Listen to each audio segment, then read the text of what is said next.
इस लेक्चर में हम एंटी डिफेक्शन लॉ के बारे में पढ़ेंगे। ये 1985 में 52nd constitutional amendment act government ने पास किया, जिसके थ्रू अपने इंडियन कॉन्स्टिट्यूशन में 10th शेड्यूल को जोड़ा गया, इंसर्ट किया गया। उसके थ्रू क्या होता है, किसी भी लेजिस्लेटर को स्टेट लेवल पे या सेंट्रल लेवल पे यानी कि एमपी को या एमएलए को डिसक्वालीफाई किया जा सकता है on the ground of defection. ये डिफेक्शन क्या होता है इसके बारे में डिटेल से पढ़ेंगे, लेकिन इसे डिसक्वालीफाई करने का क्या मतलब है कि जो भी सदस्य है, मेंबर है किसका, हाउस का, लोकसभा का, राज्यसभा का, लेजिस्लेटिव असेंबली का, स्टेट लेवल पे, उसको जो प्रिसाइडिंग ऑफिसर होते हैं यानी कि लोकसभा में स्पीकर यानी कि लोकसभा अध्यक्ष और राज्यसभा में चेयरमैन, राज्यसभा के अध्यक्ष, वो उसे मेंबर को डिसक्वालीफाई कर सकते हैं यानी कि हटा सकते हैं, उसकी सदस्यता कैंसिल कर सकते हैं, मेंबरशिप रद्द कर सकते हैं, मेंबरशिप कैंसिल कर सकते हैं। लेकिन उसके लिए मान लो किसी की डिफेक्शन के बेस पे मेंबरशिप रद्द करनी है तो उसके लिए पिटीशन देनी पड़ती है किसी other member of the house को, मतलब किसी दूसरे मेंबर को। मान लो इस किसी मेंबर पे डिफेक्शन के चार्ज लगे हैं तो कोई पार्लियामेंट का मेंबर, एमपी किसी लोकसभा में, अगर लोकसभा का मेंबर है तो लोकसभा का कोई मेंबर, अगर राज्यसभा में तो राज्यसभा का कोई मेंबर उसके खिलाफ पिटीशन देगा स्पीकर को, अगर लोकसभा में है तो राज्यसभा में तो चेयरमैन को, और अगर ये स्टेट लेवल पे तो स्टेट लेजिस्लेटिव असेंबली के जो स्पीकर हैं उसको पिटीशन देगा। उसके बेस पे क्या है, जो प्रिसाइडिंग ऑफिसर हैं वो हटा सकते हैं, मेंबर को कैंसिल कर सकते हैं मेंबरशिप। तो अब डिफेक्शन होता क्या है, क्या होता है इसके में, देखो जो डिसीजन होता है ना, जो चेयरमैन का डिसीजन या स्पीकर का लोकसभा में, उसका डिसीजन फाइनल होता है। तो अगर डिफेक्शन के बेस पे मान लो किसी की मेंबरशिप रद्द कर दी तो उनका डिसीजन फाइनल है बिल्कुल। और डिस्क्वालिफिकेशन का मतलब क्या होता है जी, ये डिस्क्वालिफिकेशन इसका मतलब है जी, कोई भी मान लो मेंबर है हाउस का, belonging to a political party, किसी पार्टी का मेंबर है जी, किसी पॉलिटिकल पार्टी का, अगर वो वॉलेंटरी गिव्स अप कर दे मेंबरशिप को ऑफ हिज पॉलिटिकल पार्टी, अपनी मर्जी से, जिस मान लो अभी पॉलिटिकल पार्टी है मान लो बीजेपी की पार्टी से कोई मेंबर वहाँ पे इलेक्ट होके आया है, चुन के आया है हाउस में, लोकसभा में, और वो क्या है अपनी मर्जी से ये बीजेपी की पार्टी की मेंबरशिप रद्द कर दे, मतलब छोड़ दे, गिव अप कर दे। अगर उसने अपनी मेंबरशिप छोड़ दी, गिव अप कर दी, तो क्या है उस पर चार्ज लग जाएगा डिफेक्शन का। उसके बेस पे कोई भी मेंबर, किसी भी मतलब लोकसभा का कोई भी मेंबर पिटीशन डालेगा लोकसभा स्पीकर पे, और स्पीकर उसकी मेंबरशिप रद्द कर सकते हैं। और दूसरे क्या चार्जेज हैं जी, एक क्राइटेरिया तो ये हो गया इसका बेसिस ग्राउंड। दूसरा है जी, अगर वो वोट करे या does not vote in the legislature contrary to the direction of his political party. अगर मान लो कांग्रेस का एक मेंबर है, अगर कांग्रेस कह रही है कि भैया आपको एक बिल है उस पर वोट करनी है तो उसे करनी पड़ेगी, अगर वो नहीं करता है तो डिफेक्शन का चार्ज लग जाएगा। अगर कांग्रेस बोले इस पर वोट नहीं करनी है तो नहीं करनी है, तो कांग्रेस का जो भी मेंबर है तो ये अगर उसके वोट खिलाफ करे पॉलिटिकल पार्टी के या पक्ष में करे किसी और पॉलिटिकल पार्टी के, मतलब अगेंस्ट जाए, सीधा मतलब है कि जिस पॉलिटिकल पार्टी का मेंबर है उसके अगेंस्ट नहीं जाना, नहीं तो डिफेक्शन के चार्ज लग जाते हैं। लेकिन हाँ, अगर मेंबर ने परमिशन ले लिए, पहले से ही परमिशन ले लिया पॉलिटिकल पार्टी से किसी और पार्टी के लिए वोट करने की, तो वो कर सकता है वोट।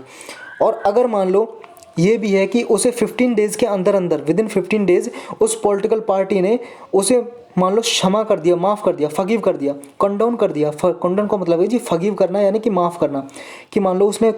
पॉलिटिकल पार्टी के अगेंस्ट जाके वोटिंग करी है पार्लियामेंट में, लेकिन पॉलिटिकल पार्टी ने विद इन 15 डेज उसे कंडोन कर दिया, फगीव कर दिया, तो भी वो डिस्क्वालीफाई नहीं होगा, उस पर कोई डिस्क्वालिफिकेशन के, डिफेक्शन के चार्ज नहीं लगेंगे। तो ये चीज़ याद रखनी है। नेक्स्ट ग्राउंड है जी, अगर कोई इंडिपेंडेंट कैंडिडेट है, कोई आज़ाद उम्मीदवार चुन के आया है, इलेक्ट होके आया है लोकसभा में, राज्यसभा में या फिर किसी स्टेट लेजिस्लेचर में, तो अगर वो पॉलिटिकल पार्टी ज्वाइन कर लेता है इलेक्शन के बाद,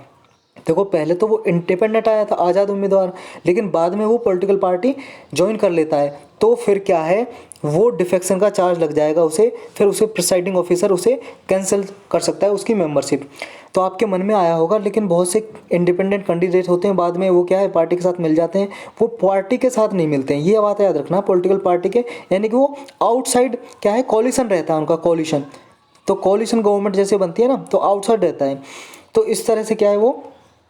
किसी पॉलिटिकल पार्टी को ज्वाइन नहीं कर सकते इंडिपेंडेंट कैंडिडेट, तो उन पे डिफेक्शन का चार्ज लग जाएगा। नेक्स्ट क्राइटेरिया क्या है, अगर कोई नॉमिनेटेड मेंबर है, मान लो राज्यसभा में 12 मेंबर नॉमिनेटेड होते हैं, 12 मेंबर, अगर उन मेंबर में से वो पार्टी ज्वाइन कर सकते हैं विद इन 6 मंथ, अगर 6 मंथ के बाद वो कोई पार्टी ज्वाइन करते हैं तो उन पे डिफेक्शन का चार्ज लग जाएगा। ये बात समझो, अगर मान लो कोई मेंबर 12 मेंबर में मान लो एक मेंबर अभी अब यहाँ पे नॉमिनेट किया प्रेसिडेंट ने, तो ये मान लो ये मेंबर ए है, अगर ये 6 महीने से पहले अभी अपॉइंट किया, 6 महीने तक कोई सी भी पॉलिटिकल पार्टी ज्वाइन कर सकता है, इस पे डिफेक्शन का चार्ज नहीं लगेगा। लेकिन अगर 6 मंथ के बाद ये पॉलिटिकल पार्टी ज्वाइन करता है तो इस पे डिफेक्शन का चार्ज लग सकता है, समझे, ये इसमें याद रखना है। अब एक्सेप्शन है कुछ इस लॉ में, जो एंटी डिफेक्शन लॉ है ये कब नहीं लगता, ये तब नहीं लगता, मान लो अगर कोई लेजिस्लेटर है, मान लो कोई भी एमपी है या एमएलए है स्टेट लेवल पे, वो अगर पार्टी चेंज करता है तो किस टाइम पे नहीं लगता, अगर मान लो कोई पॉलिटिकल पार्टी है, अगर उसके 2/3 मेंबर किसी दूसरी पार्टी में मर्ज हो रहे हैं, यानी कि मिल रहे हैं, मर्ज का मतलब है दूसरी पार्टी में मिल रहे हैं, जाके मर्ज हो रहे हैं, तो ये डिफेक्शन का चार्ज नहीं लगेगा। इसे समझो, मान लो एक पार्टी के 66 मेंबर हैं, समझे, ये दूसरी पार्टी, ये बी पार्टी है और ये ए पार्टी है, इस पार्टी के मेंबर 2/3 मेंबर, मान लो 2/3 कितने हो गए, ये 3 से काट देंगे, हो गए 22 दूनी 44, 44 मेंबर, 44 मेंबर ए पार्टी में जाके मर्ज कर जाते हैं, विलय हो जाते हैं, तो डिफेक्शन का चार्ज नहीं लगेगा। ना ही ये डिफेक्शन का चार्ज लगेगा इन 44 मेंबर पे, और जो बाकी के 22 मेंबर बचे हैं बी पार्टी के, ना उन पे लगेगा, किसी पे भी नहीं लगेगा। यही नेक्स्ट पॉइंट है जी। In such scenario neither the members who decide to merge, जो जिन्होंने ये निर्णय लिया है हमें मर्ज होना दूसरी पार्टी में, और जिन्होंने ये कहा है कि हम अपनी पार्टी में रहेंगे, not the ones who stay with original party, तो इन पे कोई भी डिफेक्शन का चार्ज नहीं लगेगा, ये डिस्क्वालिफिकेशन नहीं होंगे एंटी डिफेक्शन लॉ के अंतर्गत। अब जो डिसीजन है प्रिसाइडिंग ऑफिसर का, क्या वो सब्जेक्ट टू जुडिशियल रिव्यू है, यानी कि उसे कोर्ट इंटरवीन कर सकता है, कोर्ट में उस चैलेंज कर सकते हैं इसके डिसीजन को। स्पीकर के, जो स्पीकर होता है जी लोकसभा का अध्यक्ष, या फिर चेयरमैन होता है राज्यसभा का, उसके डिसीजन को क्या चैलेंज किया जा सकता है कोर्ट में, सुप्रीम कोर्ट में, हाई कोर्ट में। देखो जी, इनिशियली जब इस एंटी डिफेक्शन लॉ को बनाया था तो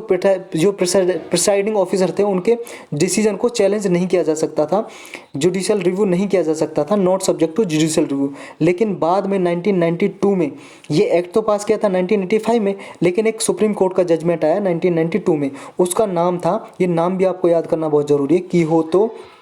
किहोतो होलोहन वर्सेस जाचिलू,